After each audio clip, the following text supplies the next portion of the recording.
Hey, I'm Decathlon Gamer. Welcome back to FM22. It's Youth Factory. This is episode number 20. We continue on with Ranheim, who we actually played right at the end of our last episode. But that was not this Ranheim. That was Ranheim 1. This, Ranheim 3. This is their third squad. Now, the one squad, the reason why we were playing them was it was a cup match.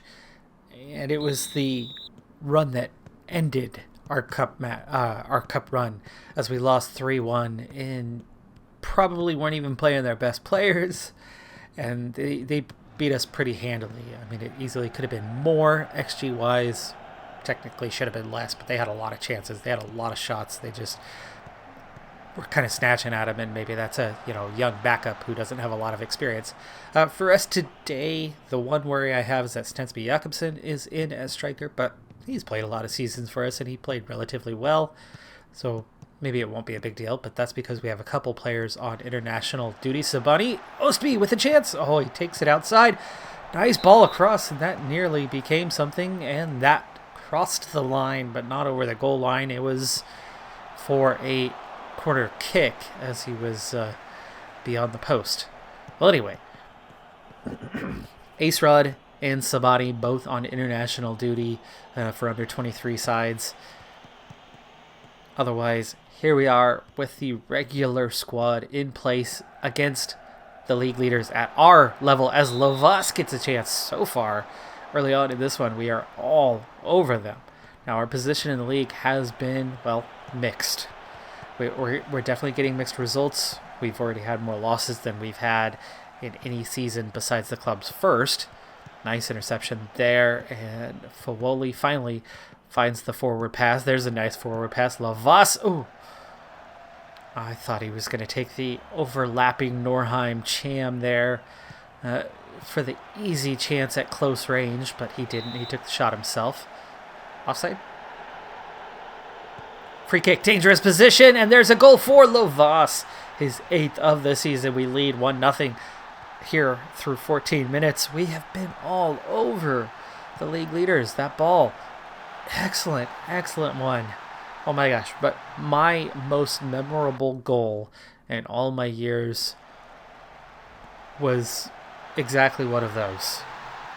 Exactly, going up deep, far post, and it was the deciding game for a league title in the league that I played in, the A League.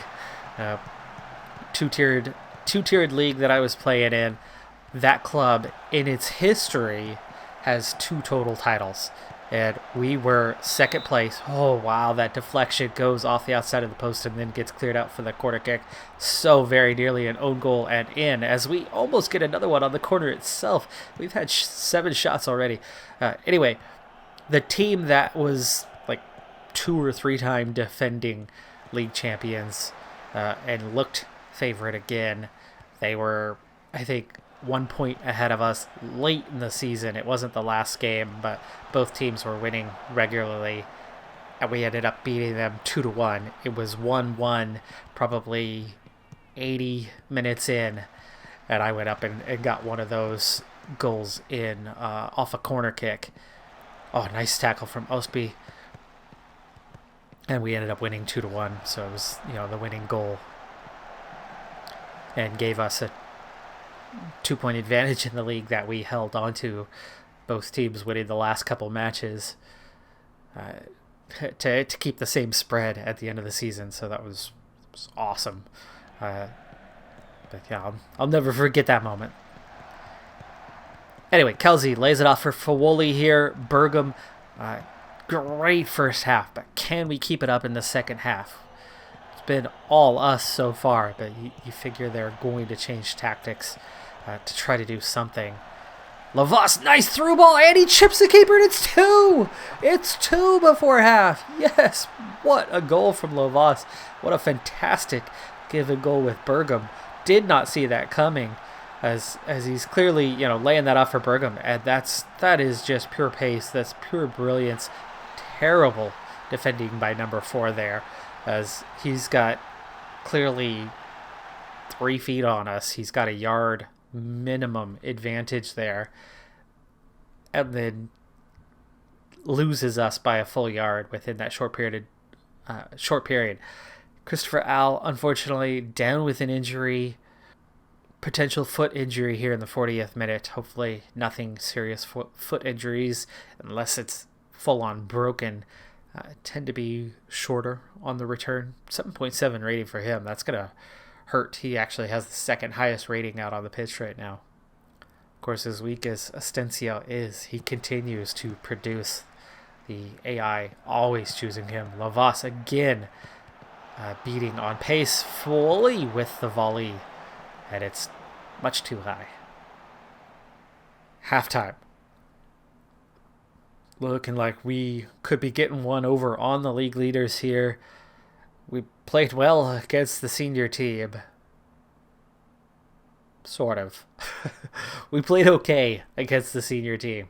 They certainly didn't completely dismantle us, but they were clearly much better than us. Here though, I'm really happy with how the team is performing, as we've had a good season so far, but AI wise certainly not controlling a lot of things.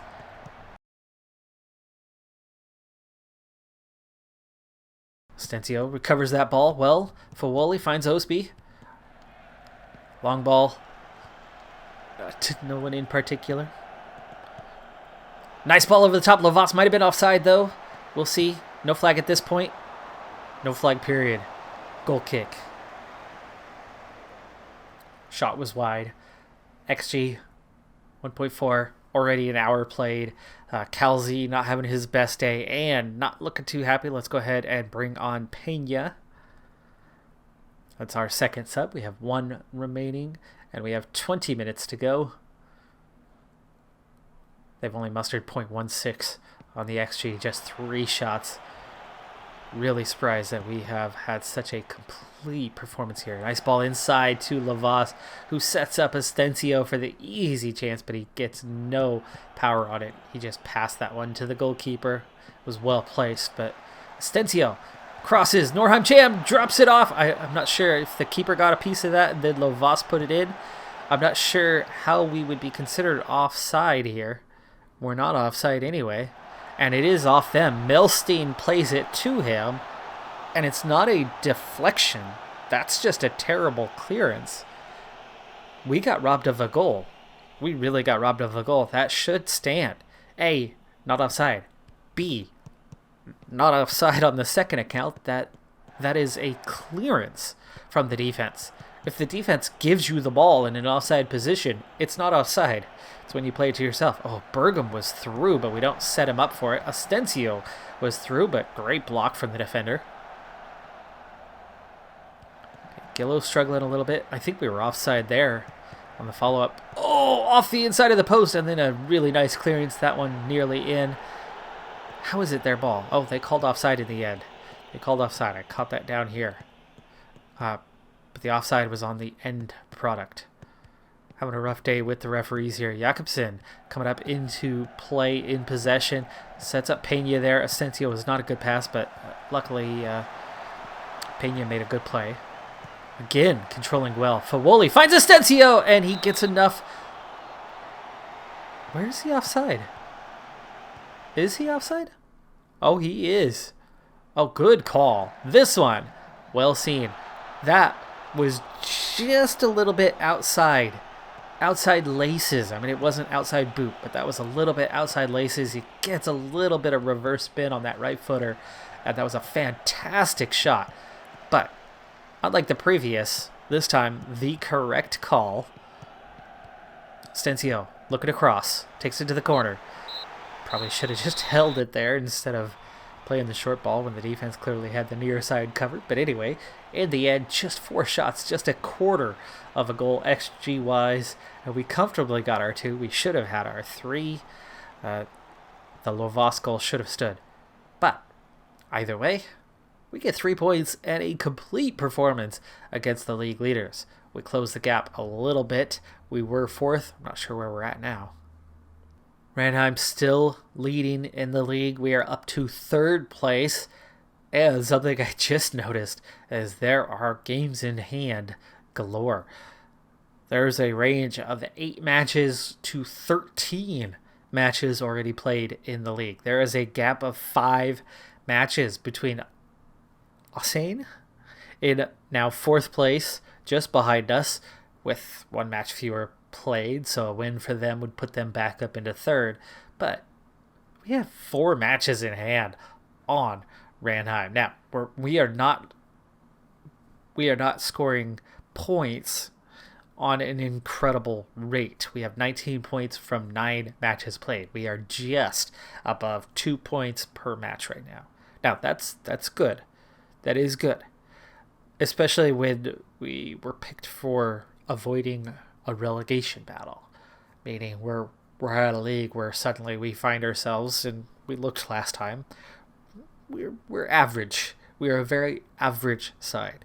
Tactically, though, we are boosting ourselves up a bit, performing well, still managing to get 2 points per match instead of the 1 to 1.5 that an average side should have.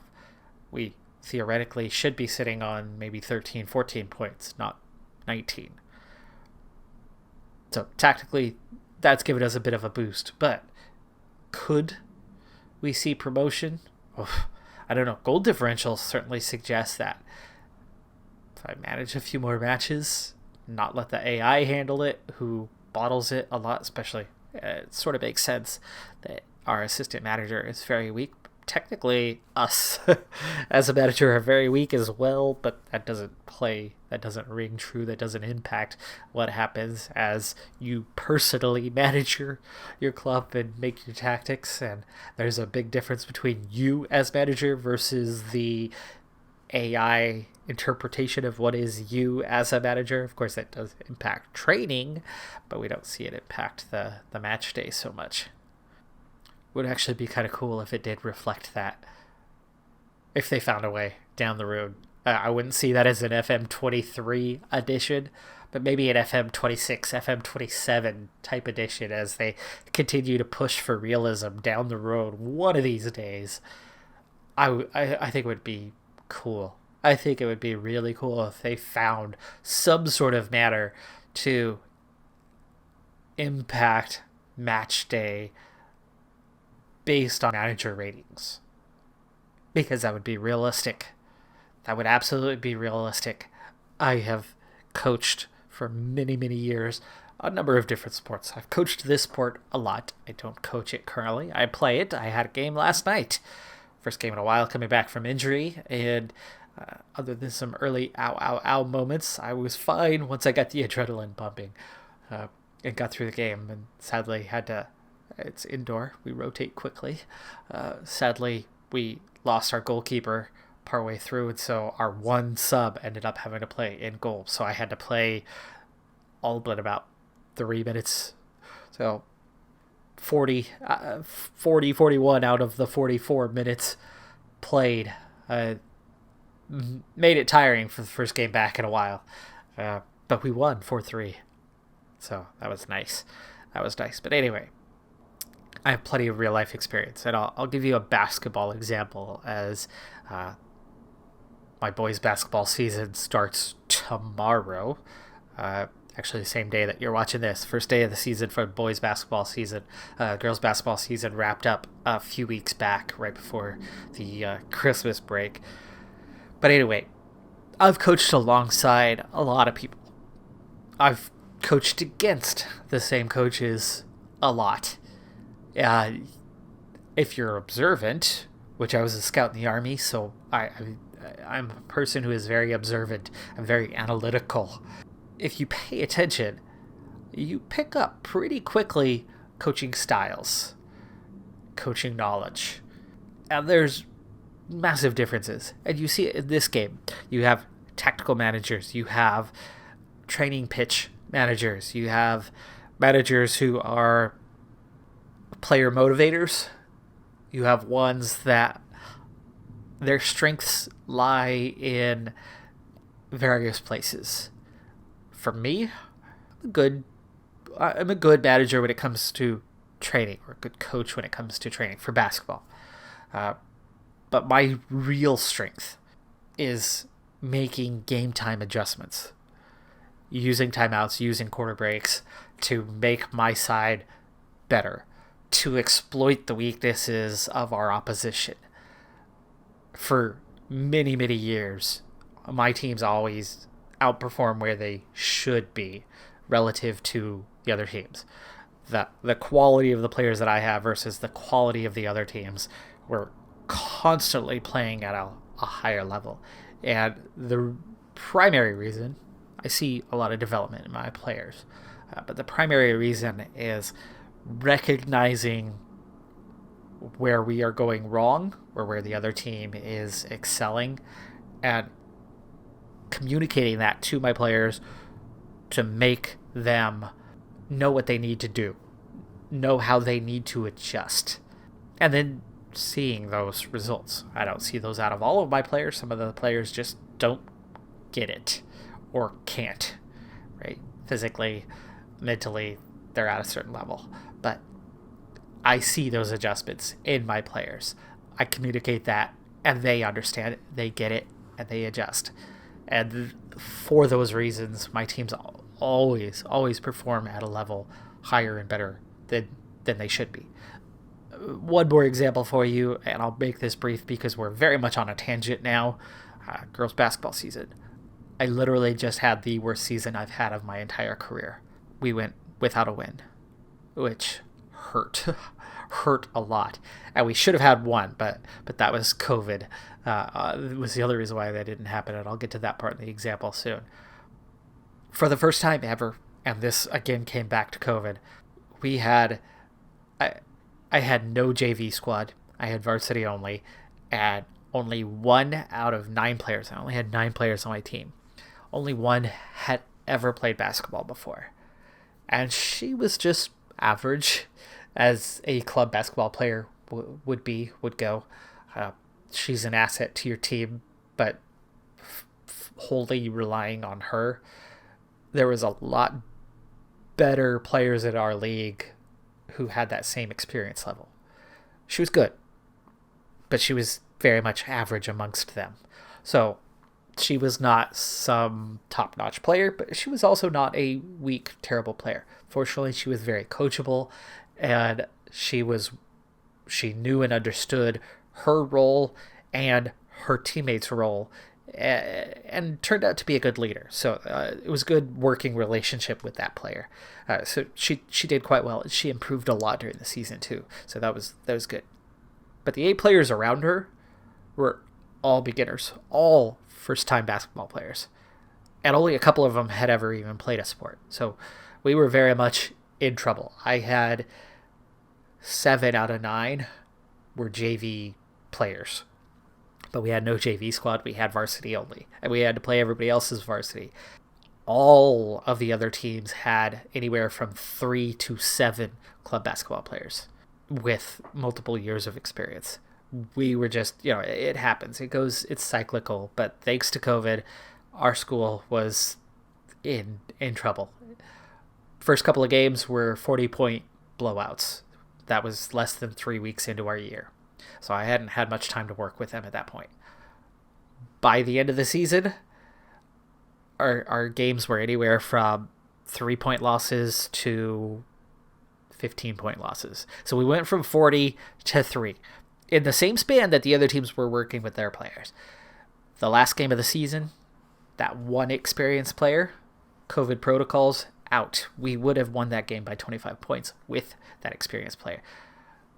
Without her, the team of beginners, which I only had 6 that day, as we had some other things going on, COVID and or injuries.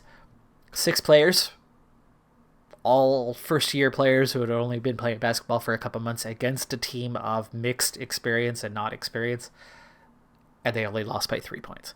So they put in a fantastic game, and that was all just in the course of a short period of time where we caught up to everybody else. So I know I've been doing this for a while as a coach. Let's wrap up this tangent. Let's get back into what we're here for, which is Youth Factory FC. I'd love to see this in the game, though. I would love to see the manager impact on the pitch, not just in training. How they incorporate How they incorporate that, I have no effing clue. But I'd love to see it. Just quick updates on arguably the two most reputable Norwegians in the sport. First off, Ole Gunnar Solskjaer actually just parting ways a couple weeks ago, 2 to 3 weeks ago, with Manchester United in-game. So in-game, he's made it all the way to 2028. I don't know if I completely agree with his ratings, but I certainly see that his biggest weakness is tactical knowledge, and in real life, yeah, that makes perfect sense. I love Ole. I grew up a Manchester United fan and still am, and we won't go into the depths of what that means. Tactically, that was his weakness, and that was where I was very much amongst the community that was under the belief that we needed to go another direction. Ole is a icon of the club, but that doesn't mean he needs to be your manager. I think he was a little out of his depth. But yes, model citizen makes perfect sense. I think they got him down perfectly on that. The other one that I wanted to point out to you is Erling Haaland, who has now topped over 100 caps, over 100 goals with Norway. He obviously is their star player, but he's also now star player at Man City. So yes, he has been bought out by Manchester City. He is making 30 million a year. Ouch, that is a lot of money. He has been with Manchester City since 2022 in game. He has scored 146 goals for them in 191 appearances. Just insane numbers. Golden Boot, he was just runner-up to that one. UEFA Men's Player of the Year this past season, forward of the season for the UEFA Champions League, and the Golden Boot winner. Of course, he's in the Norway seasonal best 11, but last year, World Magazine Player of the Year, Ballon d'Or for 27. Yeah, he's been all over it here. So this is the gold standard that our team wants to build towards. When and where will we get an Erling Haaland? Because, of course, we have the best facilities, the best youth rating. Will we ever see another Erling Haaland?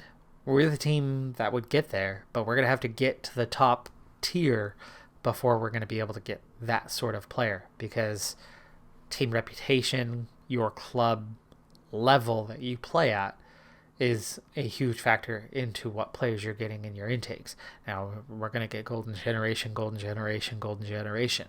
But will we get an Erling Haaland? Will we get somebody with an insane, almost 200 potential type rating? I don't know what his actual ratings are, but I would imagine they're absurdly high. I'm tempted to check, but no. We'll leave that. But when do we get the Erling Haaland type? Obviously not until we're in the Elite Syrian. That's the first thing. That's got to happen before we ever see an Erling Haaland. But it's possible. I'm excited for the prospect of one down the road. At the start of the episode, we had been picking up from the end of last episode where we lost to Ranheim to get knocked out of the cup. That was followed up with a second straight loss in the league, this time against the second place team in the league, 1-0 on the road. But since that time, the club has won 5 straight, including a perfect win record in June, and in each of those scoring 2 or more goals, one in a 9-goal thriller where we won 5-4 against Raufoss. Ace Rod with 2 goals, Bergam with 2 goals each, Kumar also getting on the scoreboard. Interesting selection, really, from the assistant manager in that, as I was not coaching that directly, but Ervik in. We had Ace Rod in. We had Darlishta in. Darlishta, by the way, has been awful. 7 total matches played this season, 4 starts, 3 appearances off the bench, 2 red cards, 2 red cards, and a 6.61 rating overall on the season. Awful. Just awful. It's almost a 50-50 split between playing wide midfielder on the right side and playing central defender. He's only had the one yellow card, but the 2 red cards, including his last match played. Only twice this season has he even gotten a 7.0 rating, with his best being a 7.2.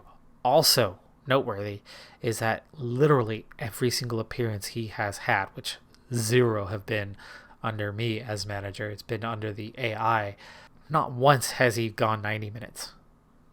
Not once. And it's a little worrying that he's actually had 13 out of 20 possible appearances this season.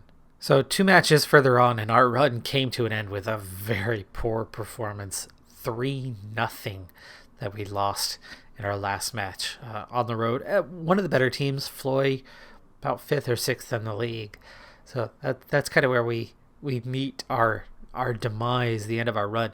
And you see really poor performances for a lot of players, so I'll at least be able to go in and criticize and try to boost determination and work rate for at least a handful of those guys. There's quite a few options on that. But despite that, we find ourselves in a significantly better spot than we were just a short while ago, but it's still really tight. There is only 6 points separating us from 7th place. But at the moment, we have both the goal differential and a number of games played advantage over quite a few teams. For one thing, Ranheim have collapsed suddenly. They have played 4 matches more than us, and we're 2 points clear of them. They have 7 losses, but we have 3 losses on the season. Completely unheard of in previous seasons. The one thing that has been going for us as we find ourselves technically in terms of games played, we've been in the first position in the league over the last 5 matches. But again, that came down to fewer matches played. So comparison, we're just now showing up on top of the league. Bergam with 13 goals and an 8.05 league rating. We have 7 assists for Norheim, Cham, and Bergam. So Bergam really, really setting up Lavas well, playing that role. But Norheim, Cham, who previously was struggling, has finally adapted and has picked it up, and he's playing really well. But I think the big difference between last season or the season before and the current season is that a lot of the teams are beating each other up. There's a lot of competitive teams, a lot of good quality teams, and we're a notch below pretty much everybody. Not pretty much, we're average, right? We're mid-table. But the tactic is giving us that little bit of a boost, pushing us that little bit further.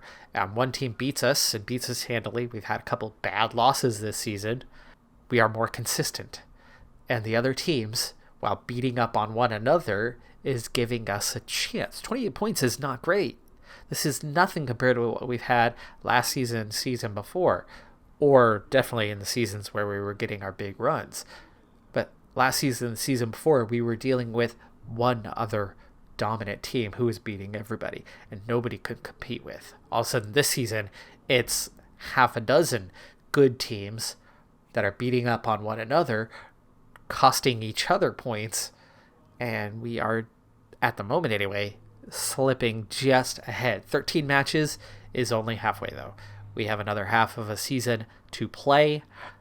We have ourselves a heck of a run here. As of right now, the voting is still ongoing from last episode till now for what to do. Should we inject cash? Should we upgrade facilities? Should we improve the stadium or continue to do nothing? Now this time around, as of right now, the vote is leaning towards a small boost to the training facilities. But here we are, still in a winning position. Also, here we are with playing at a higher level, and suddenly we're actually seeing some development in players. I now have your permission, based on the voting, to do something. But a lot of you still want to do nothing. And I've been wanting to do something. But here we are playing at this level, and actually we're seeing some progress. We're actually seeing some development. We're seeing some players take off because we're playing at a higher level. Now losing 3-0, it's part of the game. And if we continue to climb, I'm going to hold off for now. I'm going to hold off for the moment. At the very least, I'm going to wait till the end of the season, and we'll see where we're at. do I need to give them a little boost? Well, you said, yeah, you're okay with it. I'm finally putting on yellow light. I've been wanting to green light this for a while, and you're giving me the green light, but now I'm like, wait, hold on. Let's see what happens. Let's see what happens a little bit longer. But that being said, right, it's pretty mixed on the do nothing or go ahead and give a tiny boost to the training facilities. Now that I'm in that we're on the fence situation, the vote was pretty close before, but it was just down to finances. Finances are still really bad and still a problem. And this does nothing to impact that, but this does something to boost the squad and keep it going. We'll see if we need to boost the squad. At the moment, I'm going to hold off until the off season to make that decision on when, and that would be the win. If we'll, I suppose, be decided on whether we get promoted or not. If we're still here for another season, if we do not finish as league champions, I think that's when I'll go ahead and pull the trigger and do that tiny boost to the training facilities and allow these guys to develop a little bit more. We don't want to stall out too long at this level. We don't want to stall out too long at the next level, so we'll probably do it there after next season. But for now, it's there. It's an option, but not ready just yet. That is going to do it for this episode, though. I'm Decathlon Gamer. Like, comment, subscribe. I'll see you next time. Have a good one. Be safe out there. Bye for now.